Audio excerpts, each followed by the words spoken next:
আসসালামু আলাইকুম রহমতুল্লাহ।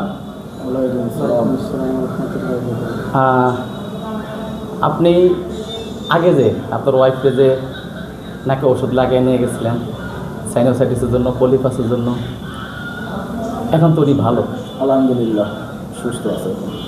এখন আপনি একটু বলেন ওনার কী সমস্যা ছিল এবং এখন উনি কেমন আছে?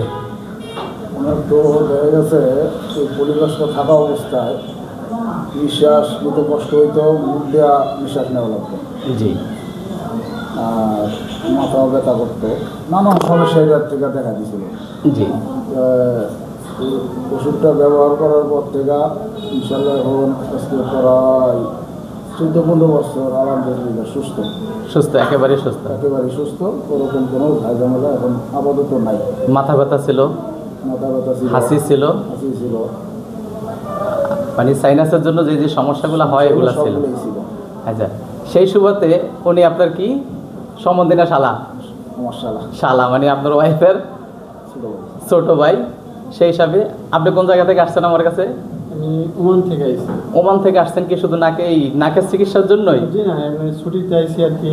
আচ্ছা, আগে বলছি এখানে আপনার বোন বলছে? হ্যাঁ, বোন বলছে, আপনি বলছেন, সেই জন্য। তাড়াতাড়ি তাহলে এখন গত 2 সপ্তাহ আগে আপনাকে চিকিৎসা দিয়েছিলাম, আপনার তো এখন সেটা ক্লিয়ার হয়েছে, তাই না? ক্লিয়ার হয়েছে, নাক দিয়ে পানি আসতো, হাসি আসতো, মানে অনেকটাই অসুবিধা ছিল, এখন অনেকটাই ভালো আর কি। শরীর অনেক হালকা লাগতেছে, হালকা লাগতেছে, মাথা ব্যথা মাথা ব্যথাটা অনেকটাই কমে আছে এবং নাক তো ক্লিয়ার হয়ে গেছে, তাই না? নাক ক্লিয়ার হয়েছে, অনেকটাই ক্লিয়ার হয়ে গেছে। তো এখন আগের তুলনায় মোটামুটি হ্যাঁ, অনেক সুস্থ বলা যায় না? অনেকটাই সুস্থ বলা যায়।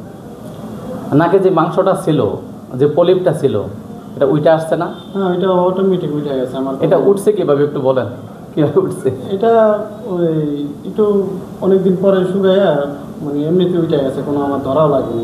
ধরা লাগে নাই? না, কোনো কিছু করা লাগেনি, একা একা পড়ে গেছে? একা একাই পড়ে গেছে। হয়তো দেখা যায় নাকের তো আমরা এমনিতেই ময়লা আসতে ফালাই না, ওরকমভাবে করছি, পড়ে গেছে। এমনি কোনো কিছু না। তাহলে আমি যেটা সামারি বুঝি, যে বুঝতেছি বা বলতে পারি, সেটা হলো আপনার বোন আলহামদুলিল্লাহ সুস্থ হয়েছে, হ্যাঁ। এখন আপনি ইনশাল্লাহ সুস্থ হবেন। ইনশাআল্লাহ আমি সুস্থ হব ইনশাআল্লাহ। যাক, আলহামদুলিল্লাহ, আল্লাহ তাআলার মেহেরবানি।